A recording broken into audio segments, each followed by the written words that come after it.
Hey everybody, I think we're live. Yes, it looks like we're broadcasting. Is there somebody in the chat who can let me know if everything's going as it should? Maybe is anybody in the chat? This is turning into a Pink Floyd song. Is there anybody out there? Anyway, even if there's nobody out there, I'm here, and that's what matters. So today I'm just going to start yammering on about whatever suits my fancy. And if you guys have anything that you want to talk about in the in the chat, please hit me up. Thank you, Cutter Jockey. Thank you, TXC boy. How you doing? Thank you for showing up. I'm glad somebody did. I was kind of worried. So I don't really have an agenda or anything. I did have something I'd want to kick off the discussion with. Rubens, good evening. Hey, how you doing? I did want to kick off the discussion a little bit with a question that had come up on Facebook in a couple of places. And hey, Robert, it was great being there. And that is ways to promote the OSR. And I'm a big OSR guy. I've been an OSR guy forever. I had started the OSR group over on Google Groups when it was a thing, and I run another OSR group on MeWe, and I'm obviously a publisher. Might help if I bring my mic forward. But the question came up: how can we promote the OSR? And some of the prescriptions for how to do that were a little dodgy for my tastes. Hey, TR349. It was suggested, for example, that people could put on like stickers onto books, that were still in the shrink, so it wouldn't damage the book. Promoting OSR products, or you could put bookmarks inside of books and stuff. And honestly, I really thought that was a terrible idea, because if I was a store owner and somebody came in and started promoting stuff that I didn't carry, it would really honk me off. And I think that would be the worst possible look for the OSR is to do that. Stuff like that. Other ideas that people were chiming in with were a little even more extreme than that, but I'm not gonna go into it. And if you see my eyes going down, that's just me looking at the chat. So, hey, TXC boy, oh yeah, Temple of Elemental Evil, it's a hoot. So I thought, I came up with a couple of ways to promote the OSR in a positive light, and for me, it's all about exposure. And if we can get OSR type stuff into game stores, the FLGS, the friendly local game store, if we can make it easier for them to do that and give them an incentive to do it, that's what we want to do. And from my perspective, because I'm also a publisher, BRW Games, and from my perspective, as a publisher, I want to make things as easy as I can for a game store, right? So, if somebody comes in, and I've had this happen for me, I've walked into a game store, I've said, oh, can I order Swords and Wizardry, or can I order a particular supplement or something? And I just get, no, there's no way, I don't know how to do it. They don't sell it through my distributor. And if more publishers made it easier to sell to game stores, then, rather than focusing on their own individual direct sales to players, I think in the long run, it would actually be better. You make less money when you do that. There's no getting around it. A publisher who sells directly to a store is only going to get 50 or 60% of what they would get if they sold it to a player. But you're also getting the word out that your stuff exists to an audience that might not even realize it's out there. And I think that's an important aspect of it. You want to have things in stores. And when stuff is in stores, people will see it. People will realize, oh, this looks interesting. What is this all about? For example, the Complete Strategist, which is like the gaming mecca. It's in New York, 11 East 33rd Street, block away from the Empire State Building. I remember the address because I've been going there literally for 45 years. They have an entire bookcase full of OSR stuff. And it's great. It's great to see it. They got Labyrinth Lord, they got Swords and Wizardry, they've got, I think they had all kinds of, I don't remember the exact things, but they had several shelves of nothing but OSR stuff. And it was pretty prominently displayed. And it was great to see. And we need to make it easier for stores to do that, right? For example, on my BRW Games site, there's actually a page for, hey, retailers, if you want to order our stuff, click here. And it makes it explicit. Yes, we will sell to you at wholesale, and just click, here's an email address and so forth. I think, a lot of the other big players also, will do that as well.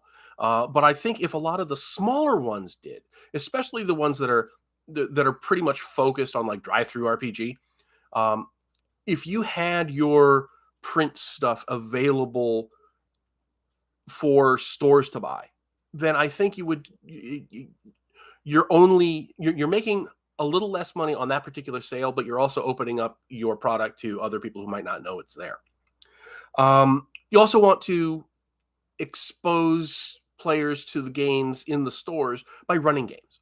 The best way to promote a game is to go to that game store and say, hey, I'd like to run a demo of Adventures Dark and Deep, or I'd like to run a demo of Chult or Swords and Wizardry or whatever it is.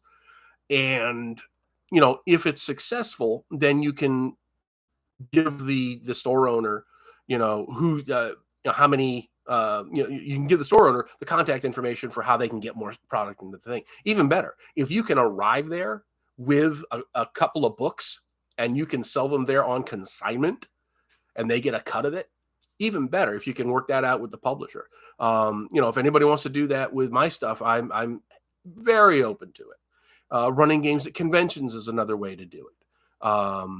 The idea is you want to do it positively, right? You want to give players and stores an incentive to have your stuff in there. And for stores, the incentive is sell it to them at wholesale and make it easy for them to get it. For gamers, it's to run stuff at conventions and just, make it more visible. TXC Boy, I don't ever see any OSR products at your local gaming store. Is there a way to see what's available online? Well, I am not aware of any comprehensive place. Yes, Dan, I will cover Q2 if the audience demands it. Absolutely. I got a lot of time I need to fill. But TXC Boy, I don't think there's a one comprehensive place to find OSR stuff. There's a ton of it on Drive-Thru RPG, obviously, but nowhere on there obviously does it is it called out that, hey, stores can order this stuff too, because that's not what Drive-Thru RPG is about. That they don't have an incentive to do that. But if you, unfortunately, you're going to have to go to the website of your favorite game, right? So if you're a Adventures Dark and Deep player and you go to BRW Games, you're going to find it, and you can just say, you can go to your local game store and say, hey, BRW Games just came out with a new supplement, like the Book of Lost Lore. And you could say, could you get this for me? And they say, I've never heard of that. I've never heard of the company. And you can say, go to their website. They have a thing. That makes it easy for them. But it would be really neat if there was like a central clearinghouse kind of place that you could go to that would feature FLGS friendly publishers. That's a great idea. I hope it happens. It'd be a good thing. Oh, well, if you're just looking to know what OSR stuff is out there, there are a couple of things. If you go to drive-through, you'll find, and you can filter by OSR, and you'll find a whole bunch of stuff there. There are also a bunch of lists out there for OSR type stuff um, that are, some of them are updated more often than others. Some of them are a little out of date. But if you Google, OSR game list, you should be able to find something, at least suitable. So anyway, that's my rant about how to grow the OSR. I think the way you do it is you do it positively, and you do it in such a way that people are incentivized to actually get the products. And when you do that, it's never going to be as big as whatever the current edition of Dungeons and Dragons is. It's never ever going to happen. It's just, that's a pipe dream. But it doesn't mean that it still can't grow. And I think there is definitely a market for people who want to play a deadlier, simpler, less what's the thing I'm thinking of, less skill based, less character sheet based, and more imagination based game. With 5e, obviously, if you want to do something, you look at your character sheet, and that is the universe of your available options, pretty much, for a lot of people, the way they play. If you play first edition, or if you play Swords and Wizardry, or Labyrinth Lord, or Ventures Dark and Deep, or something, you look at your character sheet, and it's just the beginning, because you've got stats, and you've got equipment, and you've got spells, and the rest of it is just you tell the DM what you want to do. I guarantee you, there is a market for people who want to play that kind of game, even if they're young. Like I say, the best way to do that is to get them looking at it. So, Dan, Q2. So, recently, I run a D&D session every Saturday at my local game store. Could market FC. Yeah, absolutely. Contact the publisher of the game that you play and ask if you can get a couple of copies at wholesale, and just to get the word out. If you say to them, I want to do this in order to promote your game at my local store, I would imagine they would be receptive to selling you copies at a discount. It's certainly worth a shot to ask. Just because it's not from WotC doesn't mean you can't love playing it. Exactly, Eric. Exactly. So, Dan, I have promised you that we're going to talk about Q2. So, recently on my blog, greyhawkgrognard.com, link should be in the description underneath this dealy bob,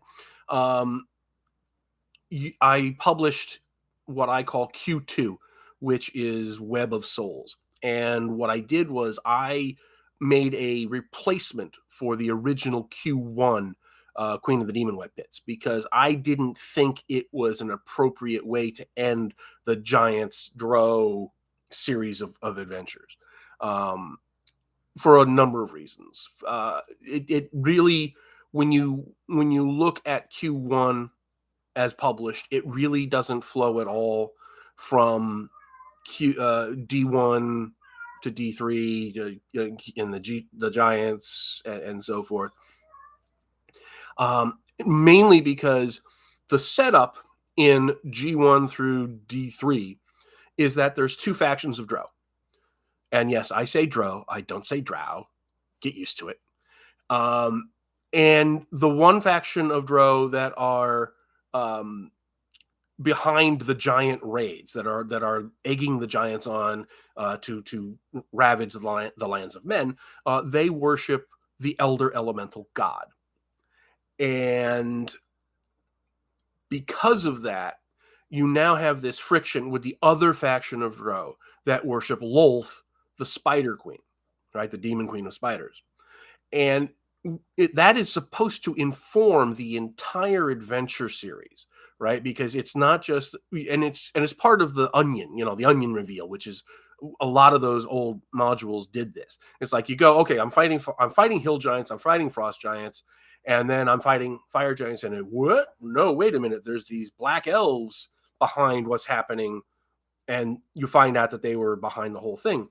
And they say, okay, I gotta go and get those dark elves. And you go into D1 and you realize, oh, wait a minute. there are all these different factions in the Drow. There are these different houses because you have the different medallions, and you can interrogate, the different merchants that you see and get some idea of what's going on. So you have these different factions, and as you progress through the series of modules, you get more and more information, and eventually you find out that the Drow that you care about, the Drow that you want to stop, are the ones who are worshiping the Elder Elemental God. They're the ones with the tentacle rods, and they're the ones with, hey, Deadly DM, good to see you. They're the ones that have the Temple of the Eye that you see in Hall of the Fire Giant King and so forth. And they're fighting against the Lolth worshipping Drow, who are by far the majority in Errol High Kinlu, which is the city of the Drow in D3. And I wrote a D4, City of Spiders, which is also a free download on the blog, to kind of help push the players into realizing what's going on. Because, unless you really spell it out for them, you want to have that option to be able to nudge them in the right direction, right? And so I wrote this other module, and it tees up the idea that you need to go into the Abyss in order to stop the Elder Elemental God, because Lolth has the key to stopping him. So that's the setup for the module, as it was originally envisioned by Gygax. He had talked about this many times in the Q&As that he did on Dragon's Foot and other places like that. So, but when they published Q1, all that was lost. The Gygax was off in California trying to make a D&D movie, and he didn't have any time to work on it, and so it got shuffled off to somebody else, and the result was pretty disappointing. That's the one with the big metal spider ship, and but it's all about Lolth.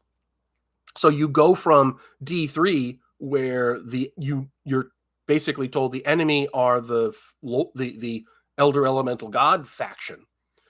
And then you go into Q1, and the Elder Elemental God has disappeared completely from the equation. It's just about Lolth. And there's really no reason to take out Lolth. It's just, that's where you are, so that's what you're going to do.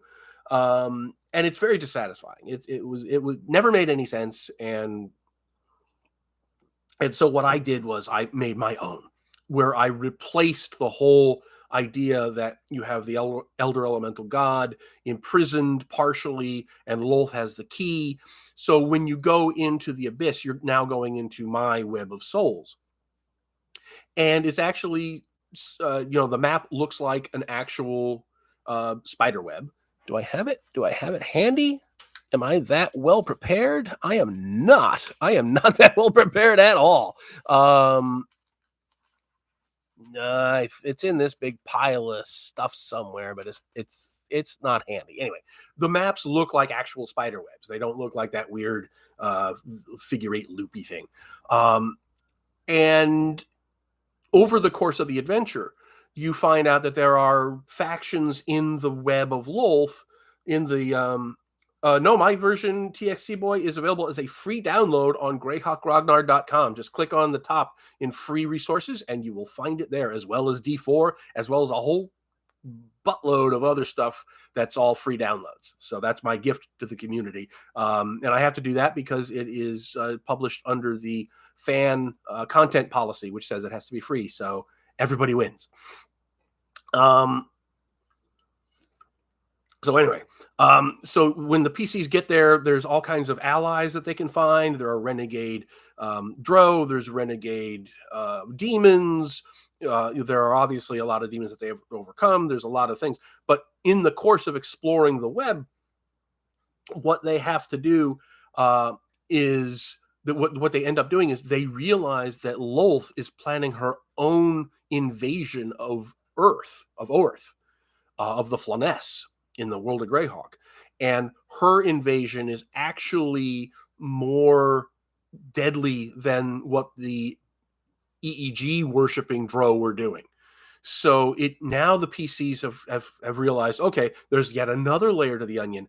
We thought the Elder Elemental God was the big bad, but no, Lolth turns out to be the big bad because she's trying to top what he's doing. Hey, Matt, yes, I'll get to that in just a second. And so, so the PCs actually have a real reason to do it. And in the course of doing things, what the DM can have happen is Lolth's matron, who is a type 5 demon, she can, she wants to kill Lolth. She's trying to undermine Lolth. So she can kind of use the PCs as her weapon to get at Lolth. And eventually there's a way that the players can trap Lolth and the Elder Elemental God together in the prison, seal it, and then both threats are removed, which, as far as I can tell, is a lot closer to what Gary Gygax wanted to do with it originally. He had given, he had kind of put it on pause because it ended up being a little too much like Temple of Elemental Evil.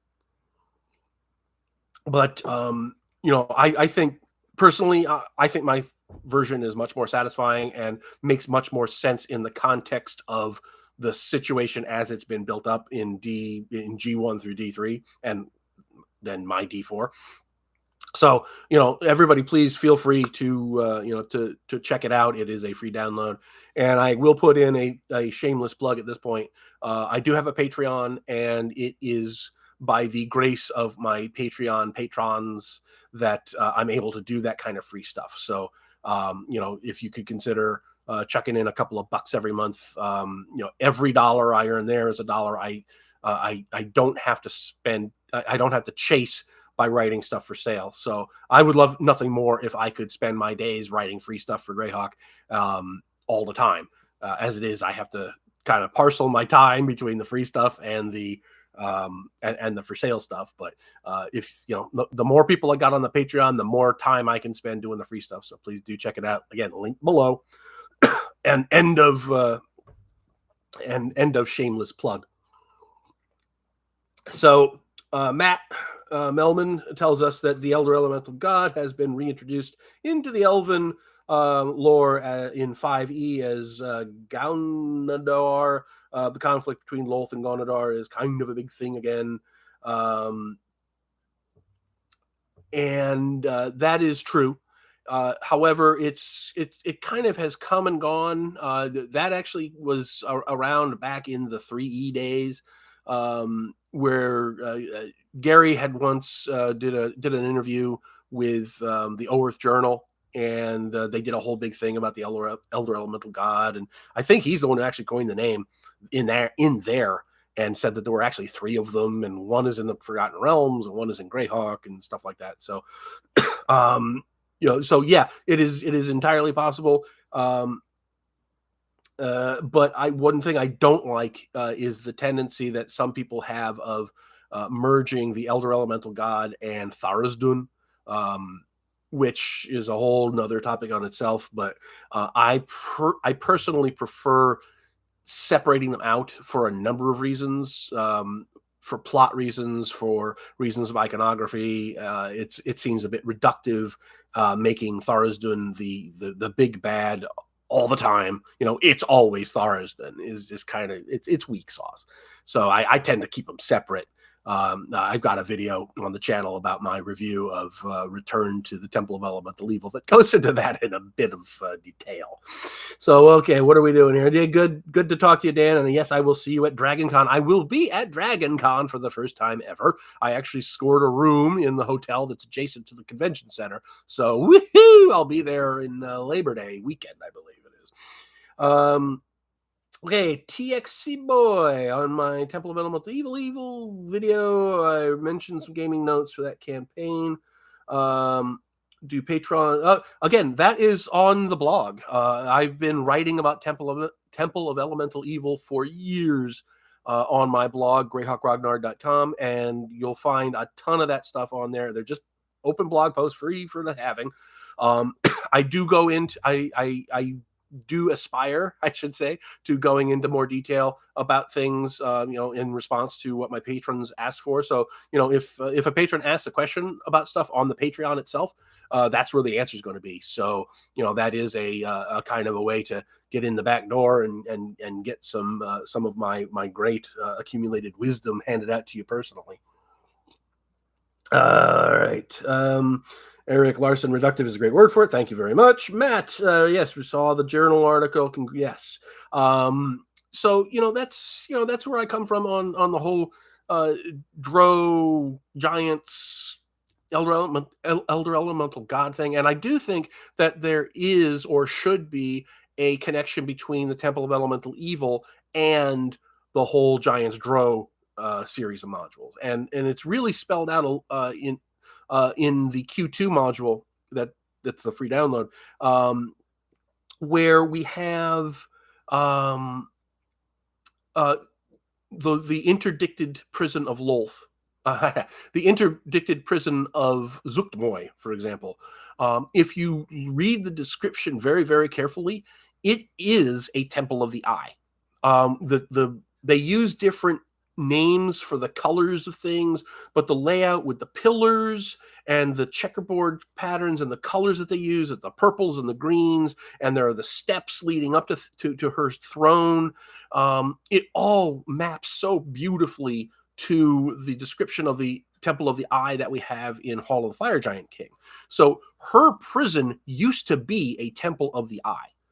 And what we don't know is what happened to the altar, because the altar in the Temples of the Eye are the way that the elder elemental god can manifest itself, right? You do the rituals and all of a sudden the eye starts showing up in the thing, and you make you put something on there, and you make a basically you're making a sacrifice to the elder elemental god. A tentacle comes out, grabs the nearest person, and then you get a free wish or something close to that.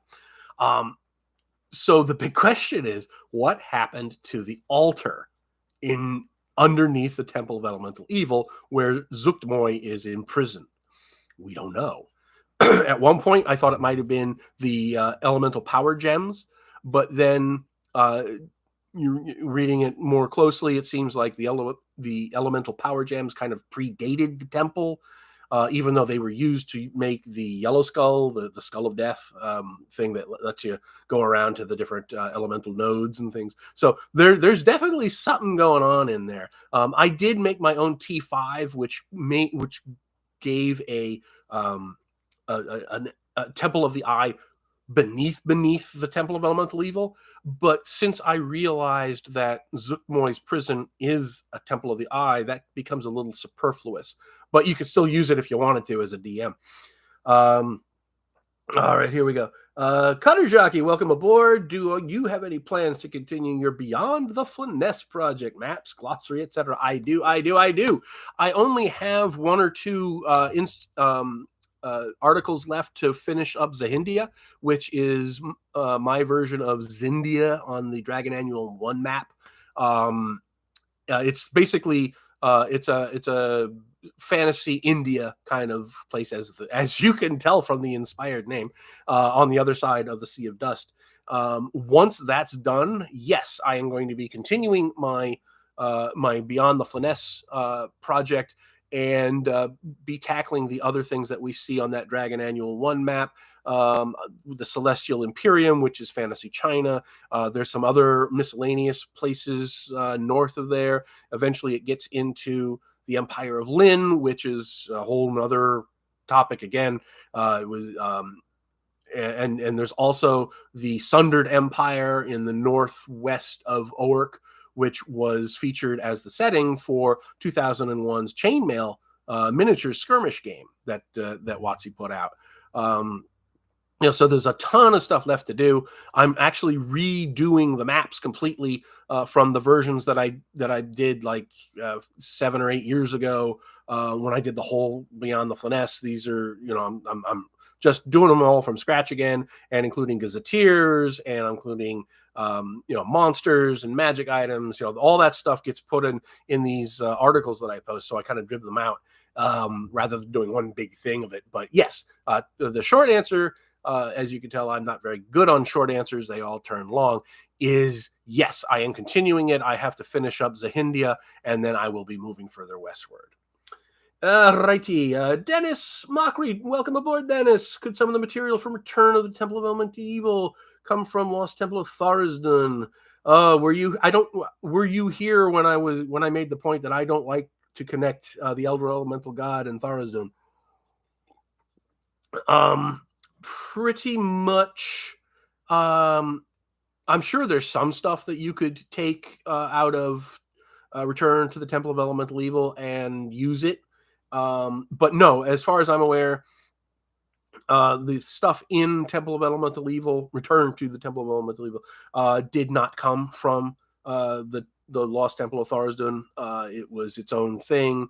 I don't see many similarities, honestly, in terms of the iconography or the way things work or anything like that. It just seems like its own self-contained thing that wants to be connected but didn't do the legwork to actually make the connections. And also the temple in the Lost City, Elder Eye Temple, honestly not. I don't see it happening. It doesn't work the same way. It seems to be its own thing. And that's probably a good thing. I like to see everything doesn't have to be a Temple of the Eye. I like that idea. Matt Melman, there is an opportunity for 57-dimensional chess. Dweeblex is considered an avatar of the Elder Elemental God? By whom? Not by me.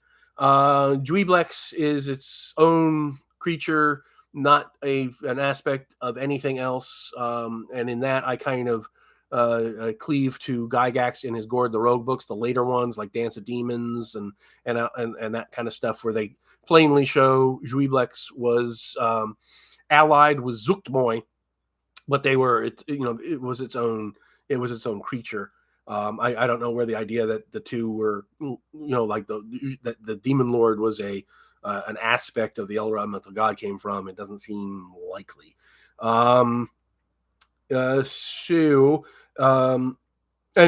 I say, they're supposed to be, they are opposed to one another, or are they? In the Gord the Rogue books, Zuchtmoy is allied with Dweeblex, so I'll take that as a thing.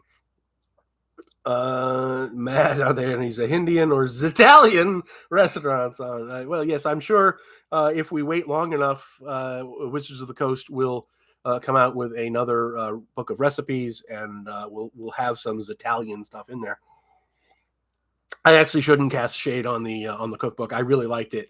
I thought it was very clever, very well done, and it actually gave us a couple of little tidbits here and there of new Greyhawk lore. So I actually enjoyed it. And I did a video. I think that might have been one of my first videos, was a review of that. So keep scroll down and you'll find it eventually. Rubens, welcome aboard, Rubens. I'm going to use my T5 as a main plot in my game table. A campaign started in 99. Great ideas in T5. And thank you so much. I really appreciate it. It really makes a difference when I hear that people are using my stuff and they're reading it and liking it. It really, really does help. To know that I'm not just shouting into the void and putting stuff up there that nobody reads or uses. So that's what it's there for. It's there to use, and I really appreciate hearing about it when people are using it. So thank you so much, Rubens. Oh, man. So that was what I had on mind. But what else to talk about? Another thing I did, let's stay on the topic of the free downloads. I did a T0. Which is Journey to Hamlet. And it basically takes the players from the Wild Coast to Hamlet. And it's designed to show off the fact that there are factions within the temple. Right? There's the Fire Temple, the Water Temple, the Earth Temple, the Air Temple. It's designed to show that there are different groups of bandits in the gnarly forest. And by kind of cluing the PCs into that before they get to Hamlet, it kind of lays the groundwork for how they can go after not only the moat house but also the temple itself, because most people play Temple of Elemental Evil completely wrong. They go in there like they're Lord Robblear. They try to trash the place. It becomes an enormous slog. It's just a meat grinder. That is not how it's supposed to be played. It's supposed to be played as an infiltration game, as a heist game. It's ideally, and you have to put this notion into the players' heads because it's not obvious on its face.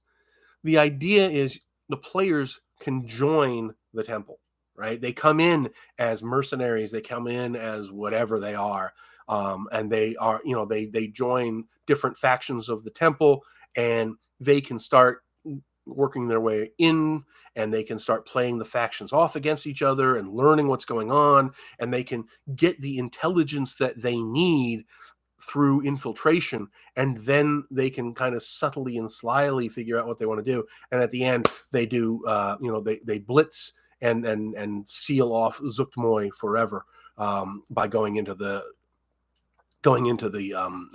elemental nodes, getting the gems and stuff like that. But you can really play it as a tense spy mission. And, maybe we'll have an inside man who comes in a week earlier. And when you encounter Lareth the Evil in the moat house, maybe he recruits you or something. There's all kinds of ways to play it that aren't just go in swords a-blazing. And that's really the way to play it. But I digress. All right. What am I doing here? How does D4 work with D3? Is it an extension or a replacement? It is a extension. It is an urban adventure that is set in Errol High Kinlu. So when D3 basically lays out the Vault of the Drow, it gives a high level description of the city, and it gives very detailed descriptions of the Fane of Lolth and the fighter societies and stuff like that. But what my D4 does is it actually is a urban adventure that leads the players from a couple of different points to a couple of different points, and lets them gather the knowledge that they need to then go into the Fane of Lolth and thence into the Abyss to finally finish the mission. So it's very much an extension of it rather than a replacement. You need D3 in order to play D4. And I'm very proud of it. I think it works really well. I completely describe and map out and key the Isle Serves estate, which is in there. And the idea is, again, infiltration.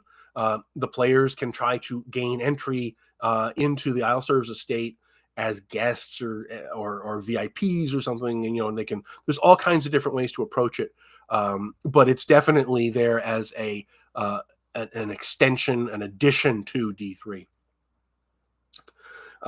Brett Elliott, welcome aboard, Brett. My group just finished G3. I will definitely be using D4 and Q2. Thank you so much. I think you'll find ultimately that the experience is a little more satisfying than letting the players kind of flounder around and then just go to Lolth because that's the name of the module. Gabriel, welcome aboard. Thank you. Thanks for all you're doing for the setting, and we all love. We'll definitely use D4 and Q2. Thank you so much. I really appreciate it. So what do you all think about my idea about infiltration rather than hack and slash for things like Temple of Elemental Evil or D3? Does that make sense to you?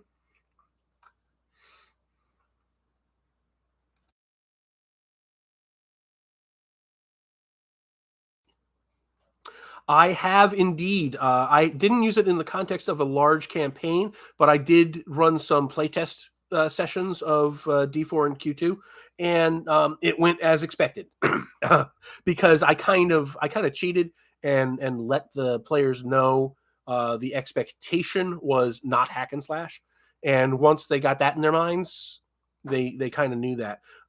Most of the players in my games know that hack and slash isn't really the way to go. Especially in things like my Castle of the Mad Archmage. I mean, if you go in there and just want to kill everything, it's going to be a grind and it's not going to be a lot of fun. But especially for those kinds of things. So yeah, it went as expected. They managed through D4 as I knew they would. They got to Q2 and they didn't do well. I'll leave it at that. All right. Unscripted and Unchained, welcome aboard. It's so good to see you. What Northeast cons do I attend?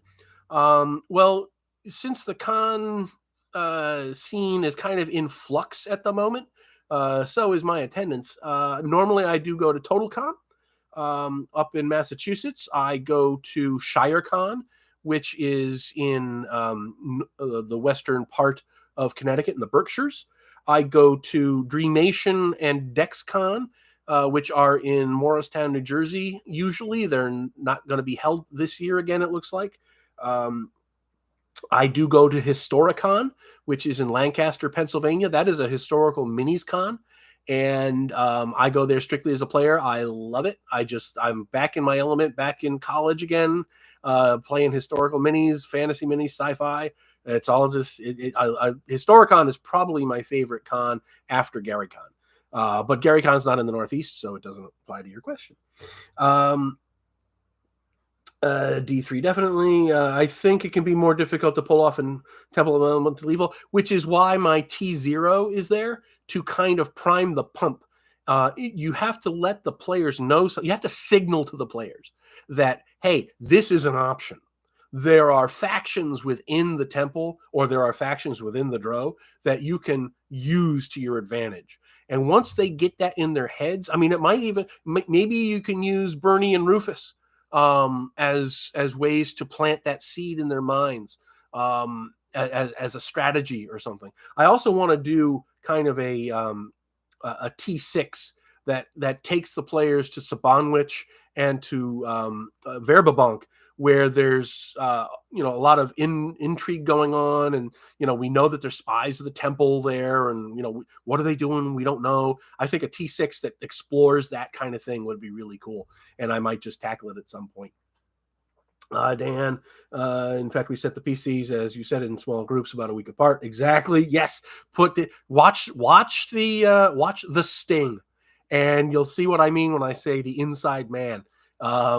It's definitely, to my mind, a funner way to play these kinds of things. Obviously, in something like Tomb of Horrors or White Plume Mountain, it doesn't make any sense. But when you're in a living dungeon like that, then it definitely does, and it definitely works that way in Castle of Mount Archmage too. Andrew, welcome aboard. It makes a fair amount of sense, but the players have to be in on it from the character creation. Paladins in particular have a hard time with deceptive tactics. Yes, that is an excellent point. Paladins can be troublesome in that respect in a number of ways. Not only because they personally have a problem with the concept of infiltration, but they also could be a what's the way I want to put this here. They could be easier to out as spies because of their squeamishness about getting their hands dirty. So that actually could feed into the whole thing, right? That could actually be a source of tension. It's like, oh my God, are they going to find out that the paladin is really a paladin? You could actually, I could see being able to do that and actually, really ratchet up the tension in that scene of like, the high priest of the fire temple is there and hands the ceremonial dagger or whatever to the paladin, and the paladin's just like, and then all the other players who happen to be in the room are all looking around at each other and like, oh, is this the time we have to do? And then one of the other players maybe steps in, grabs a dagger, and does whatever. I could see really playing that up and it being a lot of fun. Eric Larson, yes, you get a sense that things don't have to be all out violence at the Shrine of the Quotoa. Shrine of the Quotoa is an excellent example of that. If you try to attack the shrine, you will get pasted, and rightly so. You're going to have gogglers coming out of the woodwork on every side, and you're just going to be buried in a pile of fishmen as high as the ziggurat in the middle of the temple. If you that is another great thing, and that's where things like the deep gnomes come in, right? Because you have an opportunity to ally yourself with the deep gnomes, and they're going to know kind of what's going on. They're going to have some idea of things. You might even capture a drow merchant who passes through there all the time, and you could charm them or something or other and figure out how to get through there. But Shrine of the Kotoa is an excellent example of that. If you try to go in there swords ablazing, you will fail. There's just no way around it. Although I've also played Shrine of the Kotoa where the gnomes are so focused on all the gems that are on top of the ziggurat where Blibdoolpoolp's statue is, that the deep gnomes actually kind of torpedo the PCs because all they want are the gems, and they're willing to tell the PCs anything to get the gems. So there's all kinds of fun ways you can mess with things there. Alrighty then. Matt, Kotoa was such a good module. Absolutely. That was actually, I believe, Shrine of the Kotoa was the first module I bought as an independent module. I bought the Holmes Basic set, and it had B1 in Search of the Unknown in it. But the first module I think I actually purchased as a standalone module was that, and I think it was like $350 at the time. This was back when it was first published. One of my favorite. Are there any plans to expand Nulb like you did with Hamlet? I actually did have enormous plans to expand Nulb, and then Goodman Games came out with their 5th edition version of Temple Elemental Evil, and I felt really strongly that I didn't want to compete with them. It's one thing to fill in the corners and unresolved places that aren't there yet, but when I know somebody else has already covered that same territory, I get I don't want to be that guy, if somebody else has done it, and if a number of years have passed, like the Beyond the Flanness stuff, people have been doing that for years, but when 5 or 6 people have done it, then okay, piling on is fine. But Goodman Games was pretty much the first people that I'm aware of that did that, and I didn't want to step on them that soon. And what they did was pretty good, so I didn't want to do that.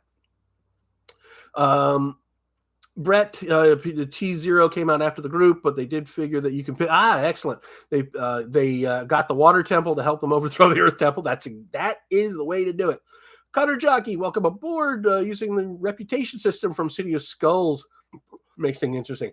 Yes, you could really apply the reputation system from City of Skulls. You could apply that to Errol High Kinlu in D3 and D4. That would be cool. That would really, really be cool and shake things up. Especially since in D4 in Errol High Kinlu, we're literally told that the Dark Elves are not organized enough to really respond to anything. So it's more like, oh, you're the guys who took out House Everhate. Let me buy you a drink or something. There's ways you could play with it and work against expectations. That could be really fun. Andrew, in addition to all the role-playing issues, you get the little problem of paladins showing up on detect good spells. Yes, of course. The question is, what do you do to prompt those detect good spells? Because most of the clerics in the temple aren't going to actually have them memorized just on on an everyday basis. So there's ways you could kind of deflect that. I'm sure there are ways around that don't involve magic. You could kind of sidetrack the person and say, hey, I think that bugbear over there, I think he's actually a lawful good patriarch who has been shapeshifted. I think you should use your spell on him. If you're in with the cleric, you could do that kind of thing. Carlos, great to see you, my friend. Thank you for the wonderful materials. You're running to T0 into the 3rd session, having a blast. I actually ran T0 at ShireCon last year, and that was its premiere, and it was so much fun. They made it into the Watchtower and came this close to me to getting out, and it was just bad luck on their part that they ended up getting trapped between some 2 different groups of guards. But that was so much fun there. The T0 at ShireCon. Dan, good points on D2. What about G2? Well,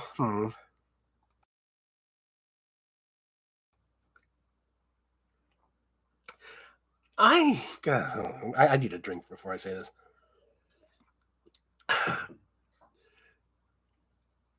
You can approach G2 the same way you approach G1. You go in there with a lot of invisibility, a lot of hiding and skulking and so forth. And the idea is G2. I keep saying G2 is just a way to get you to G3 where all the action is. There really it isn't a lot to distinguish it from G1 in terms of the way to approach it as a party. It's pretty much a retread of the tactics that you'd have to approach it. You could, I mean, once you got enough knowledge from G1, I suppose the players could try to just brazen it out and say that they're ambassadors from somebody or something.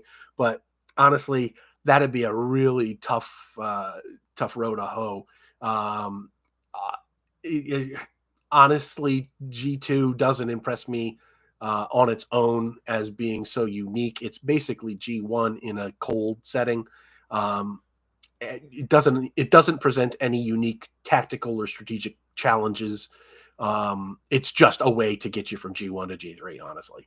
And I say that as somebody who really loves the giant modules. I run them at cons all the time, but from that utilitarian point of view, there's not much to distinguish it, honestly.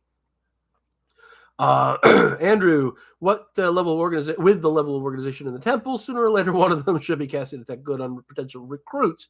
That is not the worst point, but they still need to have some reason to do so. They have to suspect that there's infiltration going on, because remember, from the standpoint of the temple, nobody knows that they're there yet. So they think they're being all sly and slick and operating sub rosa. So they're not aware that anybody's aware of them. So there's really no motive for them to do that. But once they do glom onto that fact, absolutely.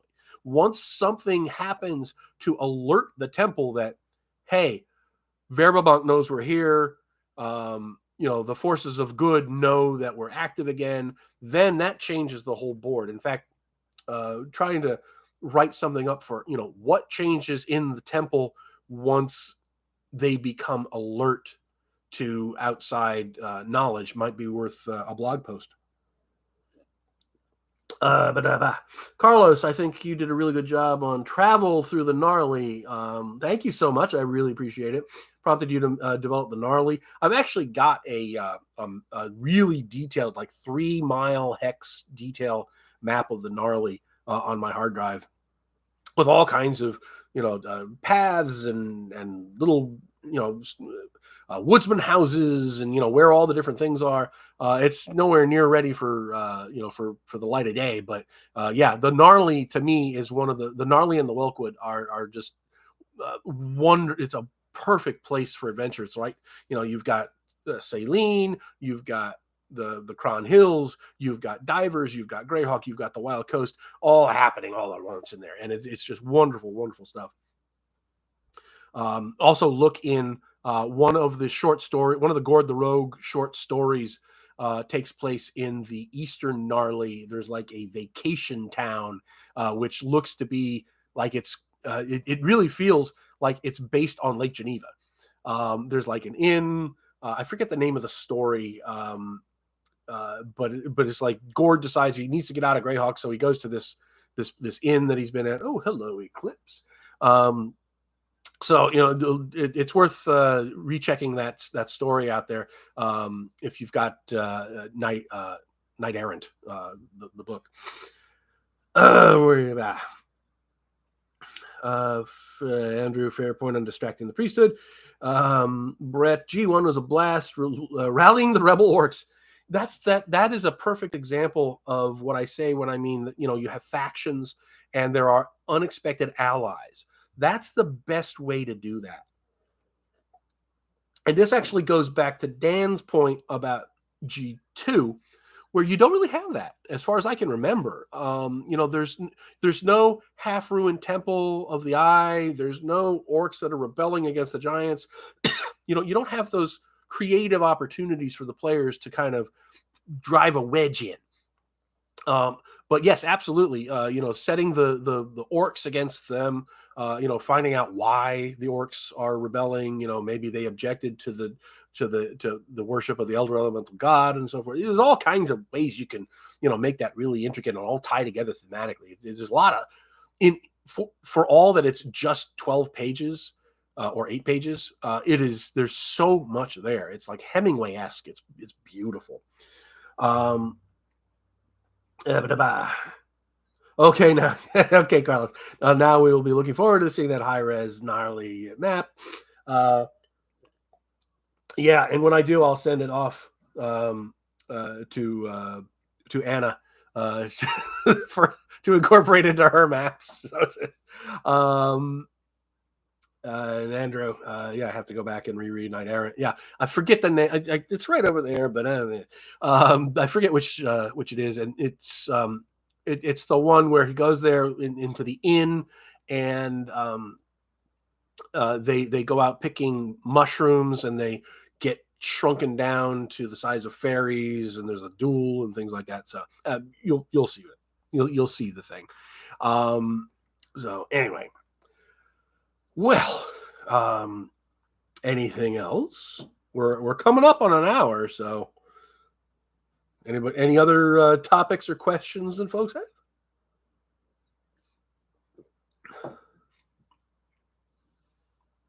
Oh, Cutter Jockey, that's an excellent point. The Drow that worship the Elder Elemental God would be more concerned about the Lolth faction than about good aligned folks from the surface. That's an excellent point, especially since if you look at the random encounter tables for Errol High Kinlu, there are, parties of humans, parties of magic users and clerics from the surface, so it's not like, oh, you're a human, you'll stick out and, you're unheard of being there. It's, there people from the surface come there all the time, and, nobody's going to think to check as long as you don't act revolted every time you see a mesodaemon walking down the street. As long as you play it cool, nobody's got a real reason to suspect you. So, Eric, that was at the mushroom encounter. Which mushroom encounter do you mean? Because that could also mean A4 in the Slaver series. Have I ever delved into Isle of Dread or Keep on the Borderlands? I've run them both. I've played in them both. In terms of doing a deep dive for their Greyhawkian connections, no, I have not. I know they kind of retconned Keep on the Borderlands into, what was it, the Yeomanry, when they did Return to Keep on the Borderlands, which I don't know if that was necessarily necessary, but it's a great module. I personally prefer B1 over B2, but that might just be the fact that it was the first one that I ever played and DM'd, speaking. Plus the fact that it has all those wonderful tips for how to play the game. But no, I've not really done a deep dive into the Greyhawkian aspects of those. Isle of Dread, if I'm not mistaken, if you look very carefully in the map that was in the folio, the map that goes beyond the Flaness that shows, part of Western Orc, there is an island there in what later became the Sea of the Dragon Sea, I think, that suspiciously has the same outline, but I know I'm pretty sure that they also incorporated Isle of Dread into the known world. If I'm not, I might be mistaken on that because I'm not really a basic player, and I never really got into known world at all. But I kind of, in the back of my mind, I kind of want to say that it's actually could be an either. So anyway. Oh yeah, in Knight Errant, yeah. If you're thinking of the one where they're picking the mushrooms at night, and Gord is using his the night sight that he has from his sword to see the different colors, that's the same story. Yep, Eric. So, alrighty. Well, we have hit an hour, and I think at this point I'm going to call it for this full moon madness. I want to thank everybody. This has been a lot of fun. I had a lot more people coming than I thought I would, and I want to thank each and every one of you. This has been a blast. I hope you've enjoyed it as much as I have. Feel free. Please do. Check out all the links below. I'm not going to do the whole spiel. You guys have been so nice to be here, listen to me ramble on. I will see you in 28 days' time in March at the next full moon. And oh, sorry, Dan, an hour and I turn into a pumpkin. I'm sorry. But anyway, thank you all so much. Crazy Herman, I'm so sorry. I've been yammering on for an hour and my voice is starting to go. We will be doing this again on the next full moon, which is 28 days from now. And thank you, Brett. Thanks for being here. Thanks, Crazy Hermit, Eric, Dan, Andrew, everybody, Carlos, everybody who's participated tonight. I really had a blast. Thanks for being here. And I will talk to you all later. Have a great night and a great 28 days until I see you all again.